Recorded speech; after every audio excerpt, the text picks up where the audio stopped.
नमस्कार आपण मान देखुछंती द आवाज।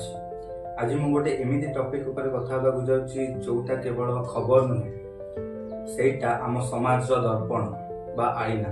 प्रश्न एटा आम झियो माने सतरे सुरक्षित रास्ता रे स्कूल रे कॉलेज एवं निज घर बाहर न जदि आपनको प्रश्नर उत्तर होउची ना ताहले एठी आमको बुझिबा दरकार कि समस्या रहुची कोठी अवहेला रहुची कोठी। आपण माने टिके चिंता करो जदि गोटे झियो बिना भय घर बाहर को जाई पार ताले सेही समाज को आम गोटे विकसित बा उन्नतिशील समाज बोली कहवा ठीक हो कि मते तो लागुच ठीक हो। आमे बहुत बड़ बड़ कथा कहू जेमती कि उन्नति विकास टेक्नोलोजी स्पेस टेक्नोलोजी किंतु जदि गोटे महिला आम समाज रे सुरक्षित नुहंती ताहले एई भली उन्नतिर लाभ कौन।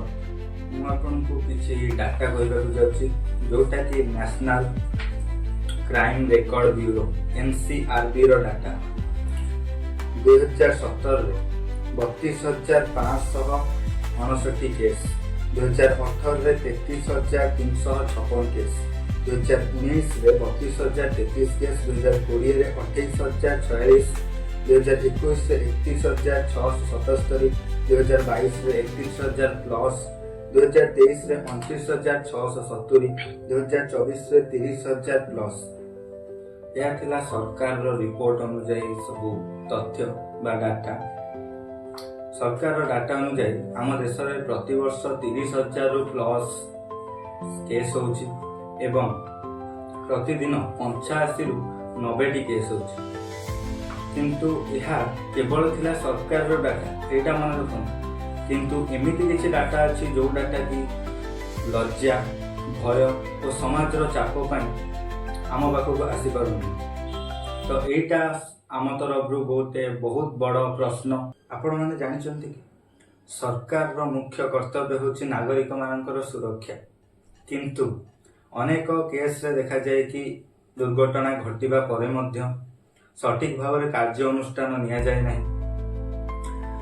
पीड़िता एवं तांको परिवार चपल घोरी ही जाए न्याय मागी मागी किंतु न्याय बाटरे सिस्टम बाटरे आईन थिबा सत्वे मध्य जदि लोक माने एई भली कार्य करिया पई डरू नाहंती ताहाले एहार माने आम कार्य अनुष्ठान रे किछि दुर्बलता रहुछि।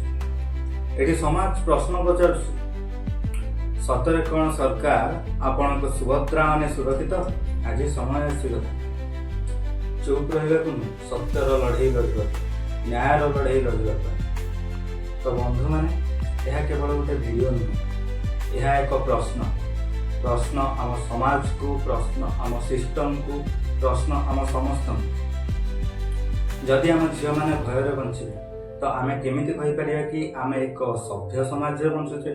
समाज बदल सरकार बदल किंतु प्रथमे आमको बदल पड़ो। जदि वीडियोटी भल लगी तो लाइक करेंगे शेयर करेंगे और आपण मतामत कमेंट माध्यम जनइबे।